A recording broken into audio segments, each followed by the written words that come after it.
Ya, silakan Habib. Bismillahirrahmanirrahim. Alhamdulillah wassalatu wassalamu ala Rasulillah Muhammad ibn Abdullah wa ala alihi wa sahbihi wa man walah, amma ba'du. Assalamualaikum warahmatullahi wabarakatuh.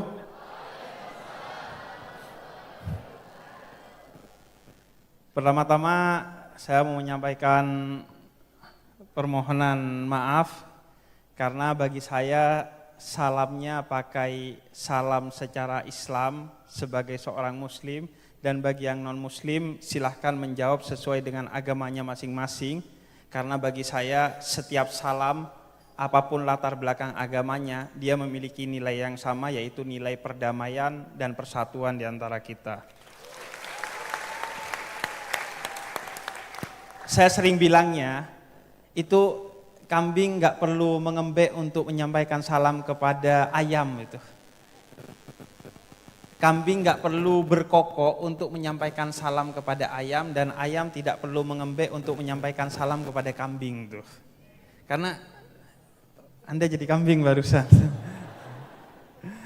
Kemudian yang kedua, saya mau menyampaikan terima kasih atas undangannya dari jaringan Gus Durian, Haul ke-15 Al-Maghfurlah Kiai Haji Abdurrahman Wahid alias Gus Dur.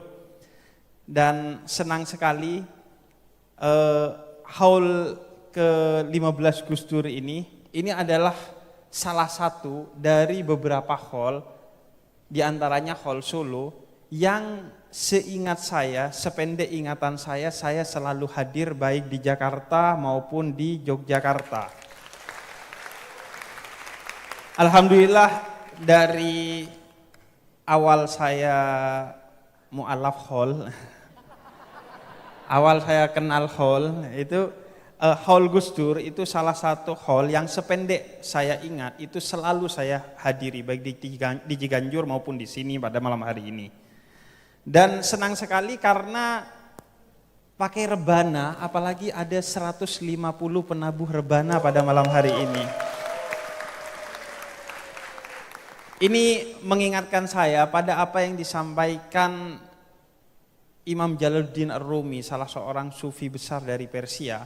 Beliau katakan, ketika aku meninggal, janganlah engkau menangis, janganlah engkau bersedih, tapi bergembiralah dan tabuhlah genderang, antarkan aku dengan tabuhan genderang itu, karena kematian bagiku adalah momentum sang pecinta sedang menemui yang maha dicintainya. Sehingga itu momen kegembiraan. Makanya orang Madura itu, saya orang Madura, tapi Madura saya swasta, karena dari Jawa Timur.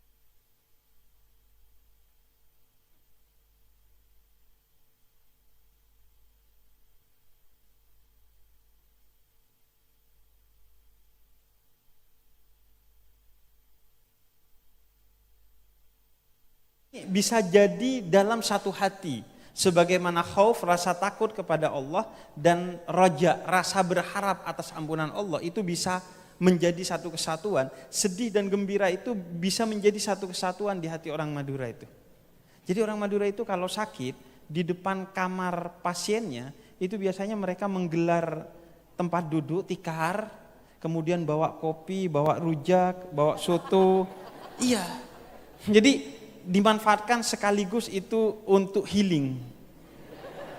Karena kebetulan rumah sakit itu biasanya ada AC-nya, ada tamannya, biasanya kan untuk kebutuhan kesehatan. Kemudian jadi ajang silaturahmi kan biasanya. Ketika ada yang sakit itu kan biasanya menjadi magnet untuk menarik keluarga-keluarga yang udah jarang silaturahmi, akhirnya jadi silaturahmi karena ada keluarganya yang sakit. Dan itu sedikit dirayakan oleh orang Madura. Perkara nanti sakitnya itu tidak sembuh atau bahkan mati, ya itu ketentuan Allah bagi dia. Jadi orang Madura itu agak tidak pusing hidupnya, karena dia menggantungkan semuanya kepada Allah, yang kemudian menjadi prinsip pertama dalam 9 nilai utama Gus Dur. Ya.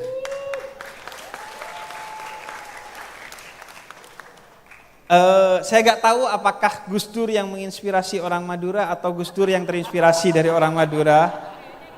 Kayaknya yang kedua kata Mbak Alisa ya, bukan kata saya.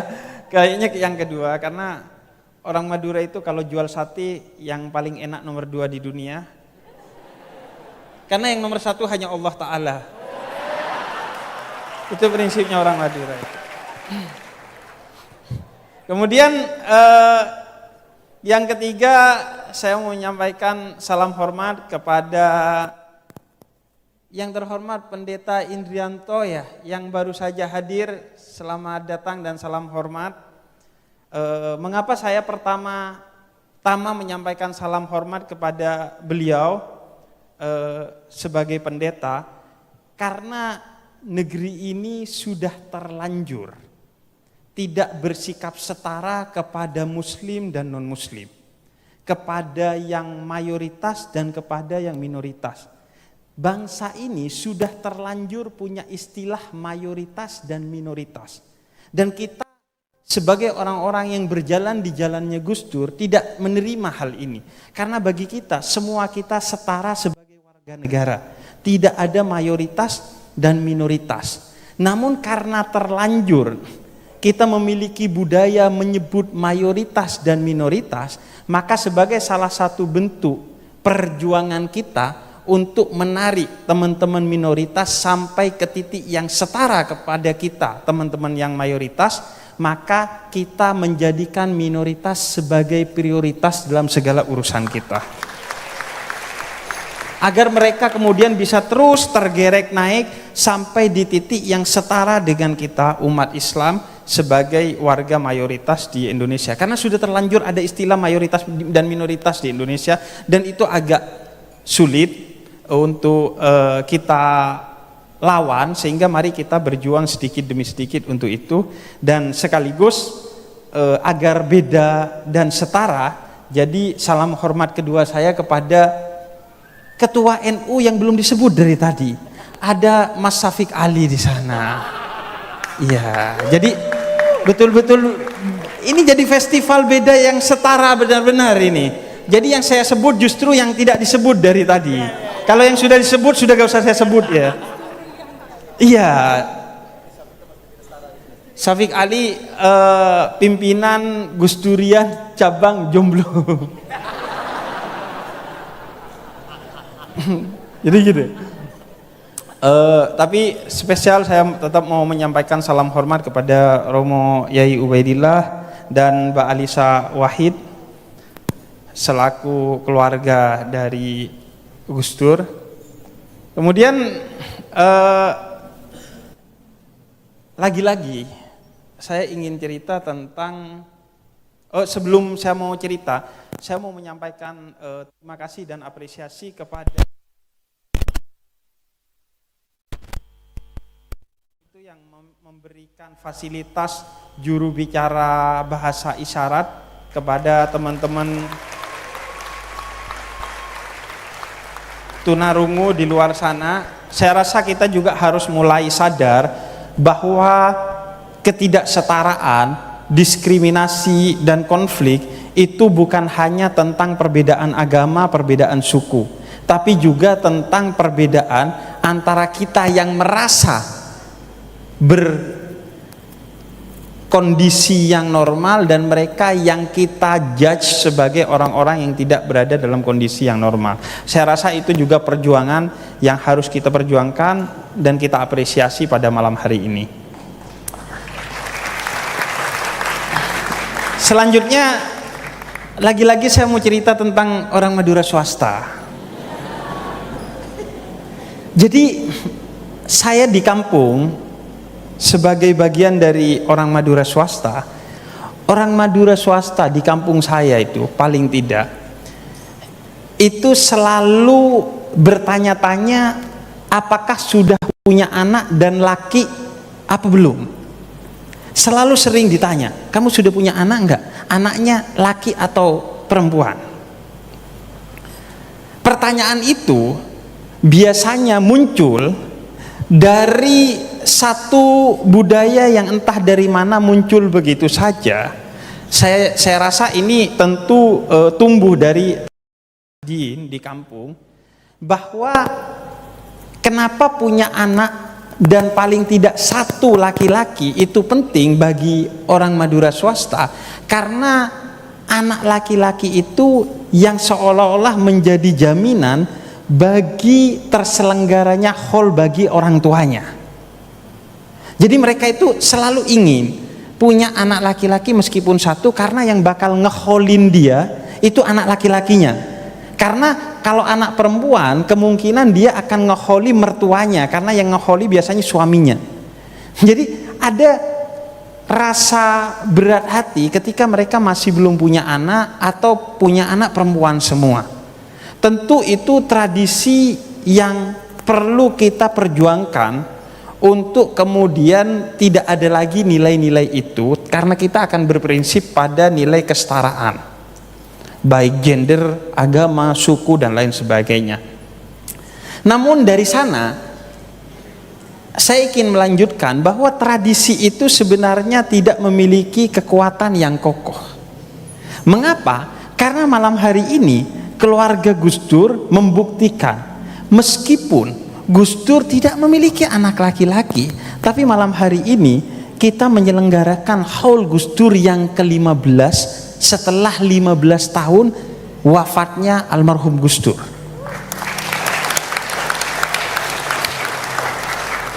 Bahwa pada akhirnya haul itu bukan tentang anak-anak biologis utamanya, tapi tentang anak-anak ideologis. Betapapun kita punya anak biologis dan betapapun laki-laki, betapapun tidak satu tapi 5 atau 7 atau lebih, tapi kalau mereka tidak melanjutkan nilai-nilai ideologi yang telah diperjuangkan oleh ayahnya, niscaya mereka tidak akan melanjutkan bahkan haul dari ayahnya itu sendiri. Sebagaimana yang dialami oleh Nabiullah Nuh. Nabi Nuh punya anak, tapi anaknya anak biologis yang tidak ideologis kepada Nabiullah Nuh, sehingga kemudian perjuangan Nabiullah Nuh boro-boro diholin, perjuangannya pun tidak dilanjutkan. Maka yang terpenting adalah perjuangan kita utamanya bukan hanya bagaimana kita berumah tangga untuk melahirkan anak-anak yang biologis, sebagaimana juga diperintahkan oleh Nabi Muhammad, tanakahu taksuru, menikahlah, kemudian menikahlah kalian dan kemudian lahirkanlah anak-anak dari rahim istri kalian. Namun bukan sekedar anak-anak yang sifatnya biologis, tapi anak-anak yang sifatnya ideologis. Bukan soal gendernya, tapi soal ideologinya.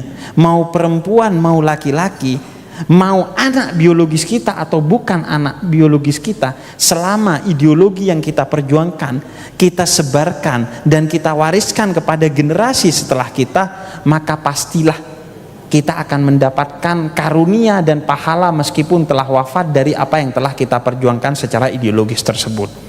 Kalau sudah anak-anak ideologis itu ada dan tersebar, maka mau diholi gak diholi gak aja lagi penting, karena perjuangan mereka adalah amal jariah dari kita, karena doa mereka juga akan sampai kepada kita, karena mereka anak-anak ideologis yang soleh dan solehah, yang dikatakan oleh Nabi Muhammad doanya akan tetap sampai kepada kita. Maka itulah yang membuat kita terbuka pikiran, mata, dan hati.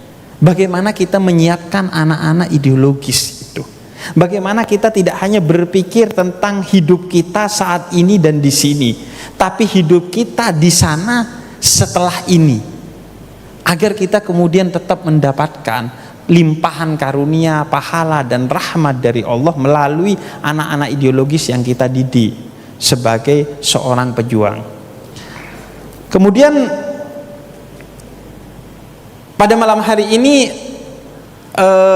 kita memilih di sini tidak nonton bola Indonesia dan Jepang ya. Pertama, Mbak Alisa, saya curiga teman-teman tetap nonton. Karena sekarang nonton nggak mesti di TV ya, di HP, bisa di HP. Jadi tidak menutup kemungkinan teman-teman di sini sebenarnya tetap nonton. Iya kan? Tapi yang jelas ketimbang nonton di sana, kalau kita mau membandingkan lebih baik hadir di sini. Karena kenapa? Pertama, ada keberkahannya. Yang kedua, Anda bisa tetap nonton dari sini. Kemudian yang ketiga, yang paling penting adalah di sana Indonesia kalah, tapi di sini Indonesia menang. Iya, di sana Indonesia kalah 4-0. Di sini sudah pasti Indonesia menang tuh. Karena di sini kita berbicara tentang kemanusiaan, perdamaian, ketauhidan dan nilai-nilai mulia yang telah diajarkan oleh Gus Dur. Jadi Anda gak gambling kalau di sini. Di sana agak berjudi tuh Anda. Bisa kalah, bisa menang tuh.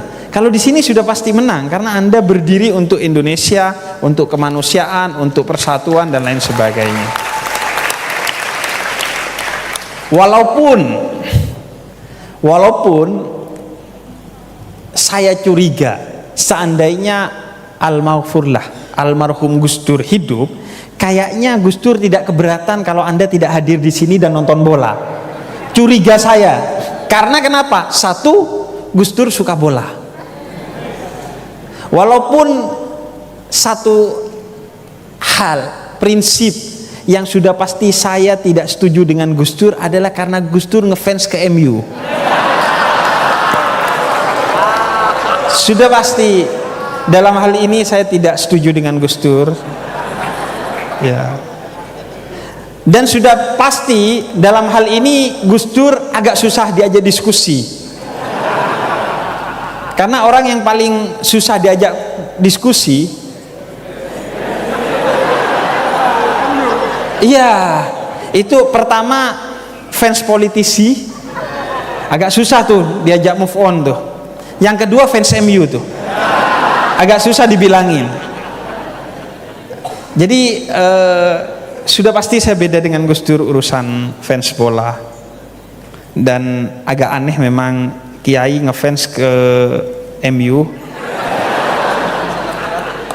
karena MU itu setan merah ya. Sedangkan Gus Dur itu kan nuansanya malaikat ya, bukan setan ya. Jadi ya gak apa-apalah, namanya juga Gus Dur gitu. Nah kemudian yang kedua, kenapa saya yakin Gus Dur akan membiarkan kita untuk nonton bola di sana, bukan hadir di masjid ini? Karena Gus Dur itu sangat cakap dalam fikih dakwah. Dalam fikih dakwah, Gus Dur itu sangat cakap, sangat strategis, sangat sadar tentang fikih dakwah. Saya teringat kepada kisah Romo Kiai Haji Hudori Tegalrejo, sahabat dari almarhum Gus Dur. Romo Kiai Hudori itu pernah didatangi dua kelompok masyarakat. Yang pertama itu guru dari almarhum Gus Dur. Jadi Romo Yai Hudori itu pernah didatangi oleh dua kelompok masyarakat. Yang satu itu orang-orang dari komunitas masjid, dan yang satunya lagi itu adalah orang-orang dari komunitas seni. Gampangnya yang satu dari langgar, yang satu dari sanggar tuh. Iya kan? Sanggar itu seni, langgar itu tempat untuk aktivitas-aktivitas religius. Nah, mereka berdebat, nyaris berkonflik karena punya uang kas pas-pasan. Yang dari kelompok langgar ingin membangun masjid, yang dari kelompok sanggar ingin membeli gamelan. Kemudian mereka berdebat, nyaris berkonflik, akhirnya dibawa kepada Romo Yai Hudori Tegalrejo. Dan sudah pasti orang-orang masjid pede bahwa Romo Yai akan membela mereka untuk uang itu digunakan bagi pembangunan masjid. Tapi ternyata yang dilakukan oleh Romo Yai itu sebaliknya. Kata Romo Yai begini, sebaiknya uang itu kalau bisa dibagi dua, untuk pembangunan masjid dan beli gamelan. Tapi gak bisa karena uangnya pas-pasan. Akhirnya kata Romo Yai, ya sudah, uang itu digunakan saja untuk membeli gamelan. Ini jawaban yang di luar ekspektasi orang-orang masjid. Karena Romo Yai Hudori justru membela kelompok seni dan budaya yang ada pada saat itu. Tapi kenapa? Landasannya adalah fikih dakwah. Fikih dakwah itu prinsipnya 3, sebagaimana ketika salah seorang sahabat Nabi, Mu'ad bin Jabal, diutus ke Yaman untuk berdakwah oleh Nabi Muhammad. Pertama, menggembirakan, tidak menakut-nakuti. Kemudian yang kedua, itu memudahkan bukan menyulitkan, dan yang ketiga mempersatukan bukan mencerai-beraikan. Dan itulah yang dilakukan oleh Romo Yai Hudori. Beliau tahu pertama bahwa orang-orang masjid itu pasti percaya kepada beliau sebagai kiai. Apapun keputusannya pasti ditaati dan tidak disuudzoni. Yang kedua, beliau tahu bahwa kelompok religius ini seharusnya lebih bisa diandalkan dan lebih dewasa dari kelompok seni dan budaya. Dan yang ketiga, beliau tahu bahwa kalau sekarang yang dibeli adalah gamelan, tidak lama lagi suatu hari masjid akan dibangun bukan hanya oleh kelompok orang-orang masjid, tapi kelompok orang-orang masjid yang didukung penuh oleh kelompok orang-orang yang bermain gamelan tadi, karena pendapatnya telah dijunjung dan dihargai oleh Romo Yai Hudori. Dan yang keempat, lantaran masjid itu gak butuh bangunan sebenarnya. Dimanapun kata Nabi Muhammad kita beribadah, maka itu adalah masjid bagi orang-orang yang beriman, kecuali itu kuburan dan kamar mandi. Jadi akhirnya benar, tidak lama dari sana komunitas gamelan ini sumbangan lagi mengajak komunitas seni bikin konser untuk pembangunan masjid. Akhirnya gamelannya dapat, masjidnya juga terbangun. Inilah fikih dakwah yang kemudian dipegang erat oleh almarhum Gus Dur. Bagaimana Gus Dur itu selalu menjadi duta rahmatan lil alamin, bukan hanya kepada orang-orang baik, tapi kepada juga orang-orang yang belum baik. Gus Dur bukan hanya menemani orang-orang yang sudah baik dengan dakwahnya, tapi beliau juga menemani orang-orang yang belum baik. Dengan apa? Dengan memberikan kabar tentang fatwa-fatwa yang munculnya dari ijtihad dari para ulama, bagaimana Islam itu bisa dilaksanakan secara mudah, tidak seperti yang dilakukan oleh kelompok-kelompok khusus yang sudah menerapkan Islam dengan cukup komprehensif, cukup berat dan lain sebagainya. Karena wawasan yang luas itu menyebabkan Gus Dur bisa memberikan alternatif, bahwa ada loh pendapat dalam Islam yang orang seperti kamu itu bisa masuk surga, walaupun sholatnya sholat subuh 6:30, puasanya begini begitu, zakatnya begini begitu, umrohnya dapat giveaway gitu. Anda bisa masuk surga. Itu wawasan fikih yang luas dari Gus Dur menyebabkan pendapat-pendapat yang mudah itu disampaikan oleh Gus Dur, sehingga Islam terasa rahmat bukan hanya bagi kelompok-kelompok yang sudah baik, tapi kelompok-kelompok yang belum baik. Bahkan Gus Dur menjadi rahmatan lil alamin, bukan hanya lil muslimin, bukan hanya rahmat bagi orang-orang Islam, tapi rahmat bagi semesta alam, bagi siapa saja agamanya, mau Kristen, Konghucu, Katolik, Hindu, Buddha, nyembah Yakul. Anda insya Allah dibantu tuh sama Gus Dur kalau Anda didiskriminasi. Dan bagi semua makhluk Tuhan. Karena kenapa? Karena wawasan yang begitu luas dari Gus Dur. Dan memang itulah gunanya dari perbedaan. Kata Khalifah Al-Mansur ketika ditanya, kenapa engkau membiarkan perbedaan itu hidup dalam kepemimpinanmu? Kata Khalifah Al-Mansur, iya, agar orang-orang yang belum bisa menggapai jalan-jalan yang sulit menuju Allah, mereka melewati jalan-jalan yang mudah, agar perbedaan itu menjadi pilihan bagi orang-orang yang mau mendekatkan diri kepada Allah. Dan itulah yang menyebabkan kenapa hidup kita jadi repot setelah Gus Dur meninggal. Karena gak ada yang bilang gitu aja kok repot. semuanya menjadi repot karena kita tidak memiliki seorang seperti Gus Dur dengan wawasan khazanah keislaman yang begitu luas sehingga bisa menampung Islamnya itu bukan hanya orang yang sudah baik, tapi orang yang belum baik, bahkan orang yang belum Islam sekalipun khazanah keislaman beliau bisa menampung mereka dalam suasana yang toleran, dalam suasana yang moderat, dalam suasana yang penuh persaudaraan dan kehangatan. Dan khazanah kebangsaan yang begitu luas yang ada di hati dan pikiran Gus Dur menyebabkan siapapun orang yang menjadi warga negara ataupun bukan warga negara Indonesia bisa dipeluk oleh Gus Dur. Cerita Mbak Alisa tentang orang-orang dari Papua itu karena wawasan kebangsaan yang begitu luas, hati yang begitu lebar dan pikiran yang begitu jernih dari almarhum Gus Dur, sehingga kemudian siapapun bisa diterima oleh Gus Dur dengan ragam perbedaan pandangan kebangsaannya, sehingga kemudian Gus Dur melahirkan ijtihad politik kebangsaan untuk masyarakat Papua yang kemudian diterima oleh masyarakat Papua dan tidak mencoreng nilai-nilai NKRI kita sebagai orang Indonesia.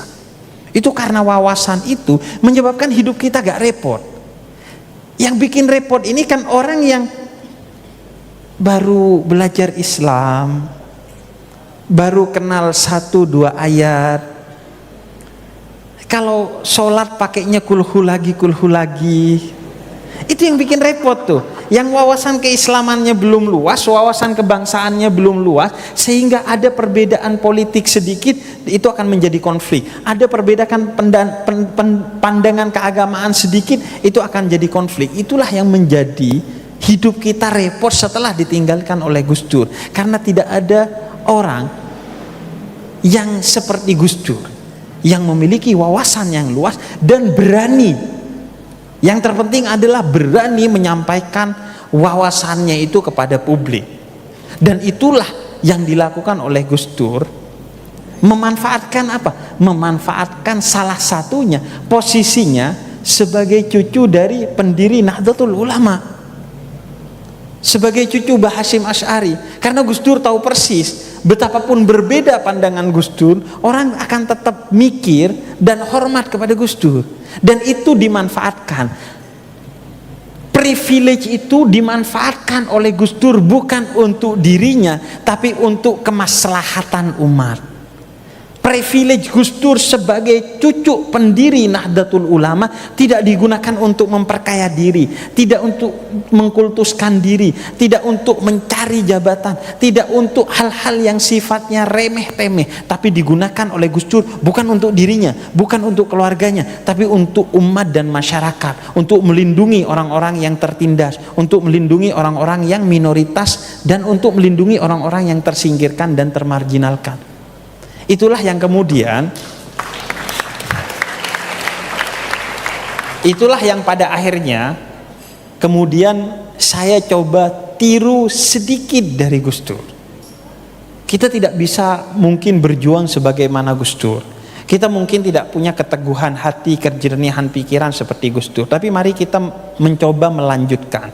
Karena Gus Dur telah meneladankannya, saatnya kita yang melanjutkannya saat ini. Makanya saya mencoba melanjutkan, memanfaatkan privilege saya sebagai Habib untuk berbicara tentang nilai-nilai toleransi. Karena sedikit banyak orang sungkanlah kepada saya, walaupun gak setuju kepada saya, tapi paling tidak sungkanlah untuk negur. Salah sih, tapi Habib. Menurut dia kan. Jadi mari kita, setiap kita itu diberi gift, diberi hadiah, diberi karunia oleh Allah.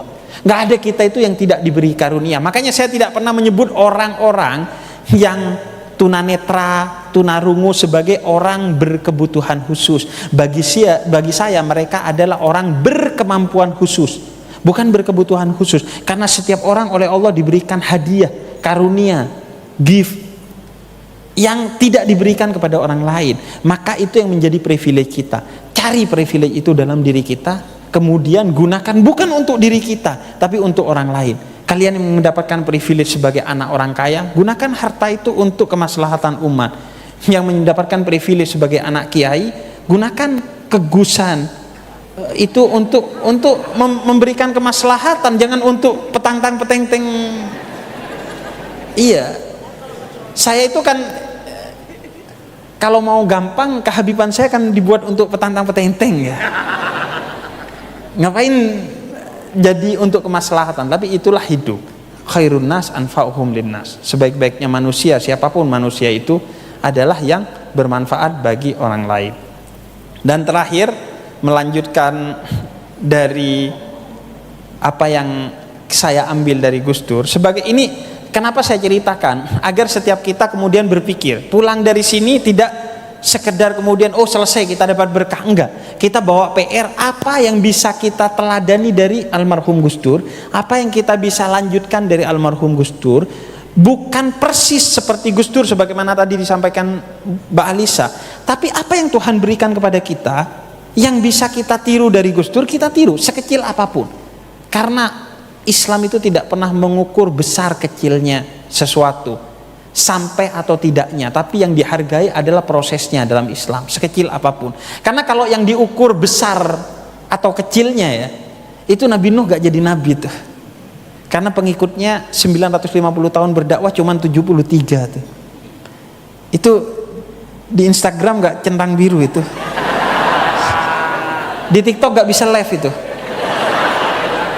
Tapi beliau menjadi nabi walaupun pengikutnya hanya 73, karena Islam menghargai proses, menghargai value, nilai, bukan kepada hasil, bukan kepada besar atau banyaknya sesuatu. Maka mari kita teladani sekecil apapun. Makanya saya ceritakan sebagai penutup cerita saya.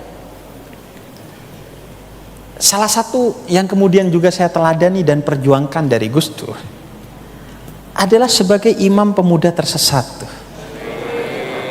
Karena menurut saya, kalau saya itu imam pemuda tersesat, Gus Dur itu Grand Syekh pemuda tersesat tuh. Serius. Kenapa? Karena Gus Dur itu dengan wawasannya yang luas mencoba merangkul seluas mungkin orang. Kalau bisa tidak ada yang tidak dirangkul, termasuk tadi orang-orang yang belum baik. Makanya Gus Dur itu selalu memberikan jawaban-jawaban yang benar tapi out of the box, dan kemudian bisa menyudahi kegalauan dari pemuda-pemuda tersesat itu. Contohnya, ketika Gus Dur ditanya, yang disembelih itu Nabi Ismail atau Nabi Ishak? Itu dalam Islam memang terjadi perbedaan pendapat. Populernya Nabi Ismail yang hendak disembelih oleh Nabi Ibrahim, tapi ada pendapat lain yang menyebutkan yang mau disembelih itu adalah Nabi Ishak. Tapi kata Gus Dur, ngapain repot, toh sama-sama gak disembelih.